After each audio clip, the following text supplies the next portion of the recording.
안녕하세요. 전북대 스페인 중남미 연구소의 김유경입니다. 지난 시간에 이어서 오늘은 쿠바의 경제발전, 또 이 경제발전의 인권 및 평화에 대한 효과를 중심으로 해서 살펴보도록 하겠습니다. 쿠바는 1959년 혁명을 성공한 이후 크게 세 텀으로 나뉘는 경제발전 전략을 짜고 또 그 단계를 진행시켜 왔습니다. 첫 번째 텀은요, 1959년부터 1990년, 즉 사회주의권 국가들의 붕괴가 또 체제 전환이 시작한 그 시점까지라고 할 수 있습니다. 즉 플랜테이션 농업에 기반한 저개발 국가에서 모든 경제 시스템들을 다 전환한 그런 이제 사회주의 노선을 걷기 시작한 그런 시기이죠. 즉 사회주의적 발전 모델을 구축하고 또 산업화를 추진하는 그러한 단계라고 할 수 있습니다. 특히 이 시기는 미국과의 긴장관계에 의해서 경제 제재 조치를 받고 있었기 때문에 구소련과 상당히 이제 좀 가까운 그러한 경제적 협력 관계에 있었고 또 이 사탕수수나 설탕을 상당히 많이 좀 좋은 조건으로 이 동구권과 구소련 사회주의권 국가들에게 수출할 수 있었던 그러한 시기이기도 합니다. 두 번째의 이 텀은요, 바로 경제위기와 특별기 이 단계라고 할 수 있습니다. 이 시기는 구소련이 해체되고 베를린 장벽이 무너지고 동구권의 체제 전환이 일어났던 그러한 시기입니다. 그래서 이 쿠바가 상당히 큰 경제적 타격을 받았고요. 그런 측면에서 굉장히 좀 어려운 위기의 시기였다라고 볼 수 있습니다. 그 위기에 대응하기 위해서 쿠바는 이 다른 국가들과의 경제 협력을 이제 찾아야 되는 그러한 이제 필요성도 있었고 또 이 발전 전략의 수정이 있었던 시기이기도 합니다. 1991년부터 2000년대 초반까지라고 할 수 있습니다. 그 이후 세 번째 텀이고 지금까지 이어져 오는 그러한 이제 이 발전 전략의 시기가 바로 2007년 이후입니다. 새로운 사회주의적 발전 모델을 구체화하고 현실화하는 그러한 단계라고 볼 수 있습니다. 이 새로운 사회주의적 발전 모델은 물론 쿠바가 가지고 있는 사회주의 발전관, 즉 시장을 통해서 경쟁적으로 교환 관계에 있는 그러한 경제 시스템이 아니라 개인의 잠재력을 고취시키고 또 이를 통해 사회적 변화를 가져오고 보다 평등한 교환 관계를 지향한다라는 그러한 사회주의적 발전관은 그대로 가지고 있으면서 지속 가능한 발전 목표와 좀 효율적이고 생산적인 그러한 이제 생산 시스템 또는 발전 시스템을 추진해야 되는 이 쿠바의 현재의 필요성이 통합된 그러한 모델이라고 생각할 수 있습니다. 2019년 헌법에서 굉장히 잘 나타나 있습니다. 2019년 헌법은요, 크게 세 가지의 특징을 들 수 있습니다. 정책 결정이나 발전 전략의 기획이나 이런 부분들에서 상향식 참여 구조를 명확하게 하고 있습니다. 그래서 참여 민주주의를 촉진시킬 수 있는 법적 근거를 마련했고요. 생산수단의 사회적 소유를 제도화하는 것은 물론 쿠바의 사회주의 모델에서 필수적이긴 하지만 조금 수정을 가한 내용들이 새롭게 명시가 되어 있습니다. 즉 가장 중요한 생산수단이 반드시 사회적 소유여야 하는 것은 아니다 라고 규정을 하고 있습니다. 그러나 국가가 경제활동을 전반적으로 기획하고 지시하고 규제하는 그러한 이제 역할을 하는 건 분명하게 밝히고 있고요. 그렇지만 그 전 과정에 노동자가 참여한다라는 점도 함께 밝히고 있습니다.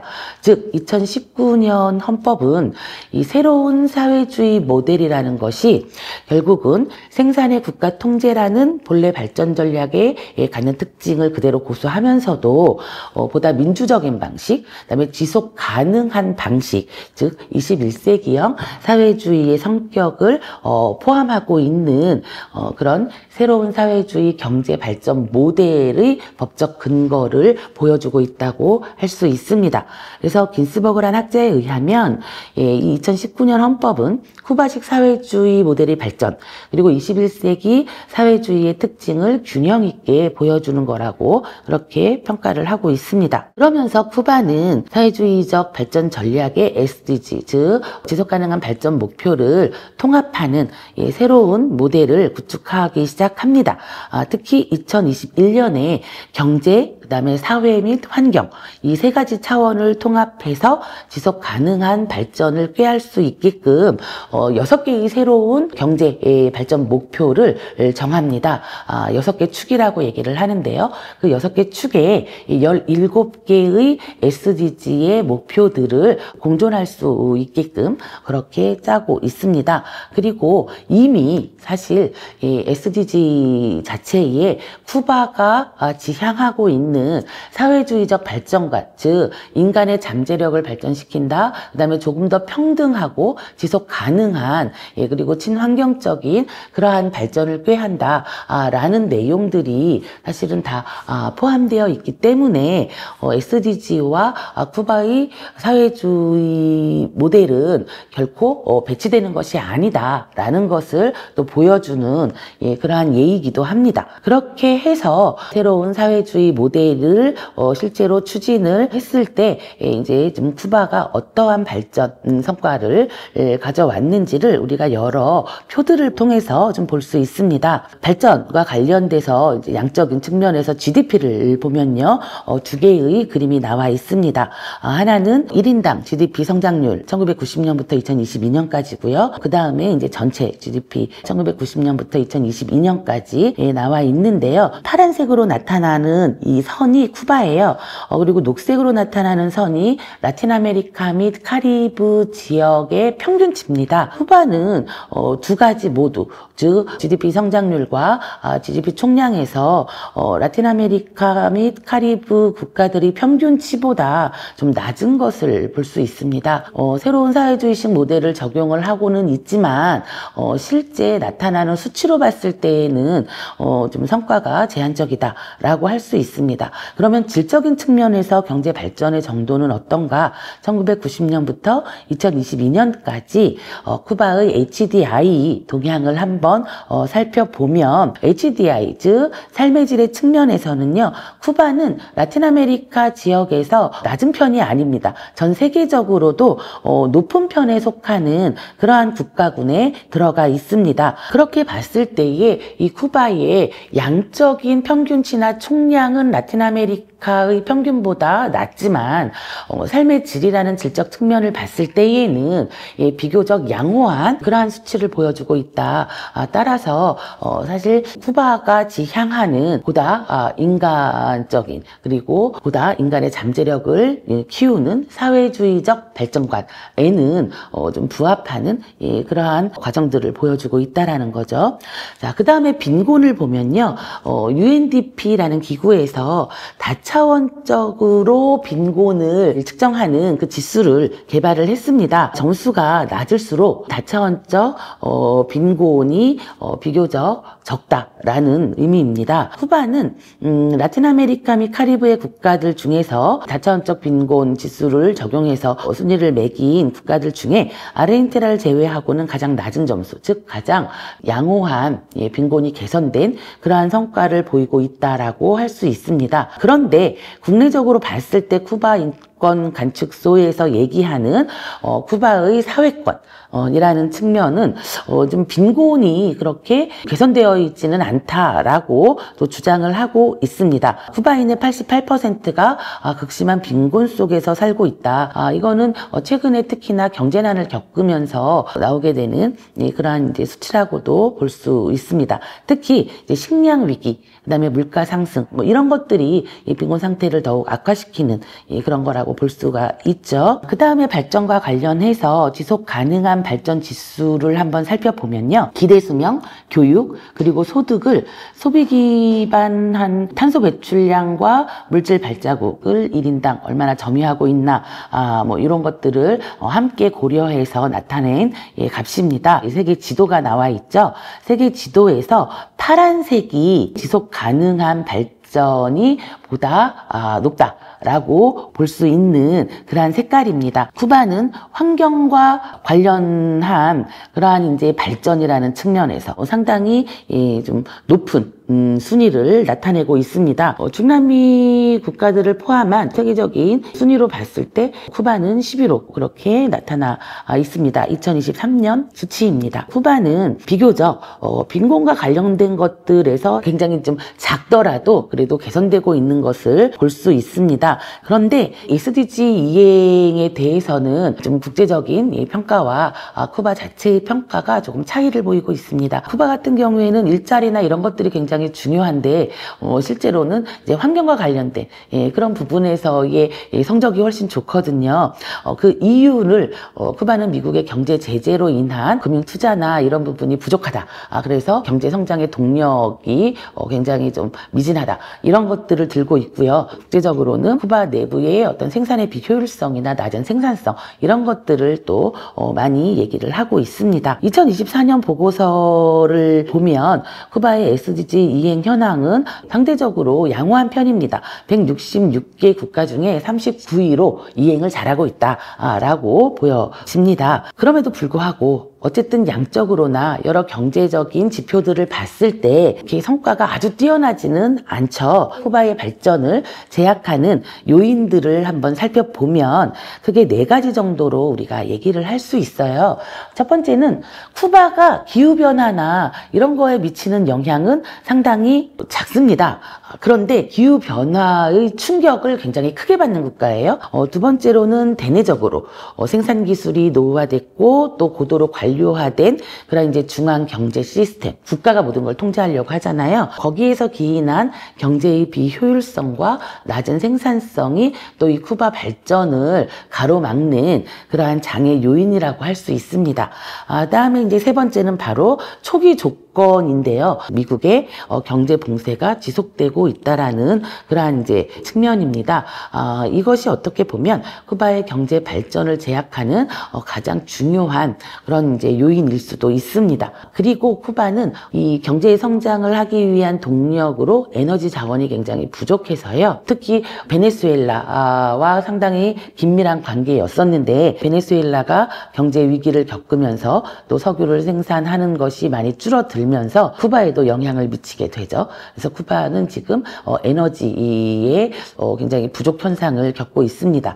이러한 4가지의 재앙 요인들이 서로 복합적으로 작용을 해서 지금 현재 쿠바의 경제난을 가중시키는 그리고 경제 발전 전략의 효과를 감소시키는 그러한 요인이 되고 있다라고 할 수 있습니다. 그렇다면 이렇게 제한적인 경제 발전, 즉 제약되고 있는 경제 발전이 쿠바의 평화에 어떠한 영향을 미치는가를 평화지수를 통해서 살펴보도록 하겠습니다. 쿠바는 2008년부터 2024년까지 거의 변화가 없어요. 약 2점대의 점수로 중간 정도의 비평화적 국가로 얘기되고 있습니다.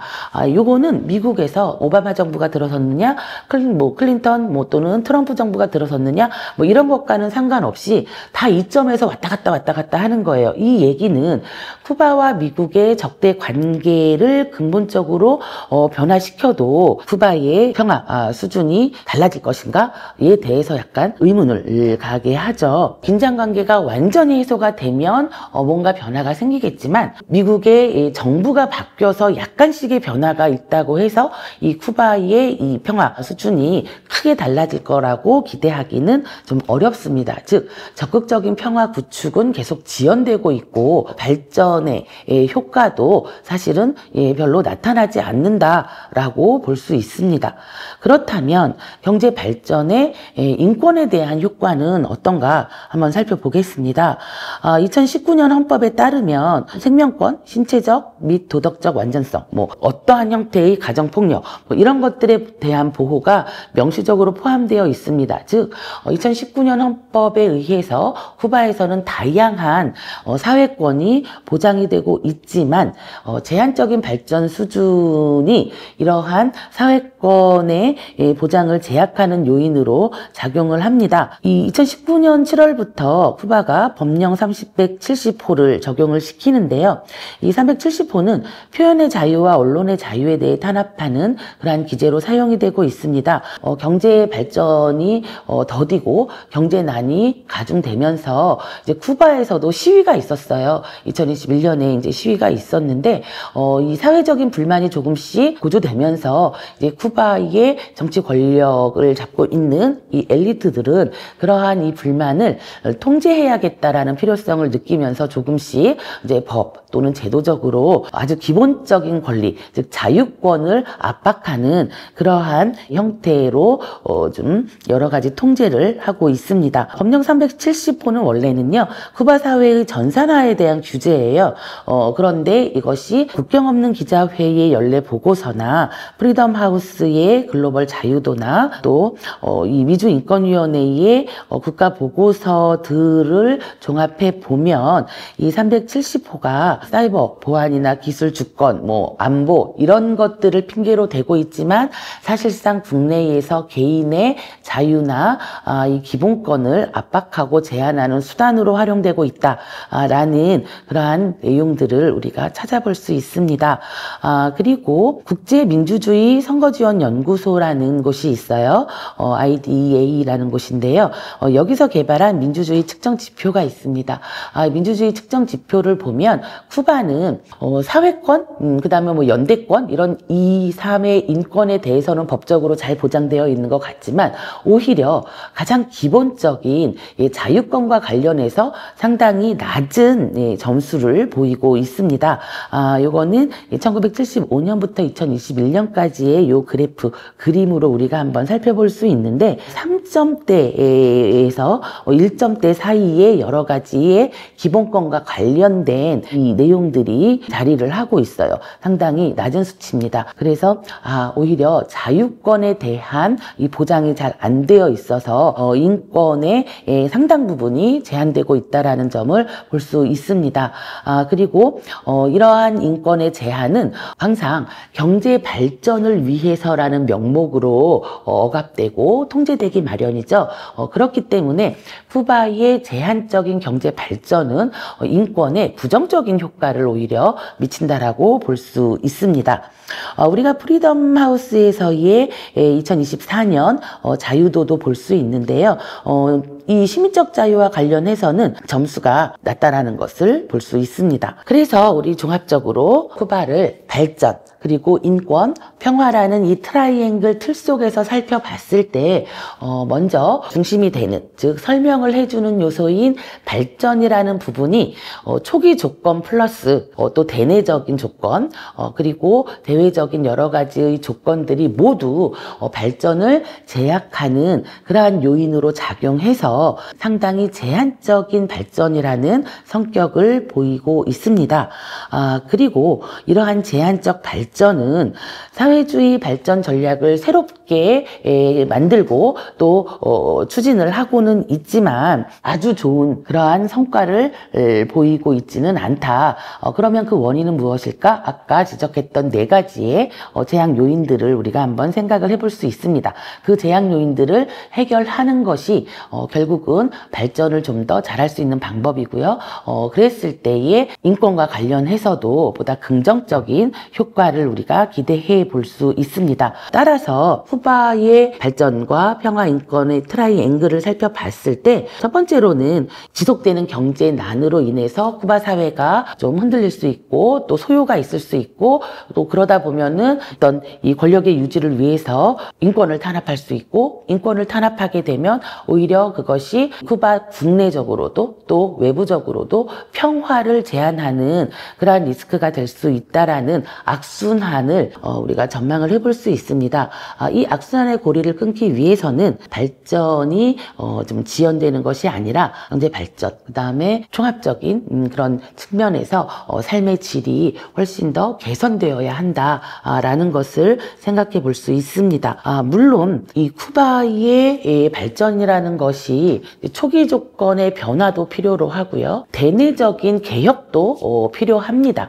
그래서 제한적 발전이 평화 인권에 미치는 효과를 이 트라이앵글이라는 틀 내에서 결론을 내릴 수 있겠죠. 쿠바의 현재 제한적 발전은 평화와 인권 그리고 발전으로 이어지는 선순환 구조를 형성하는 데 상당한 제약으로 작용을 하고 있다. 그리고 정부의 어떤 재정 부족 그리고 개발 협력에 대한 제약, 미국의 경제 제재에 의한 것들이죠. 이러한 제약은 결국은 미국과의 긴장 관계가 해소될 때 가능하다.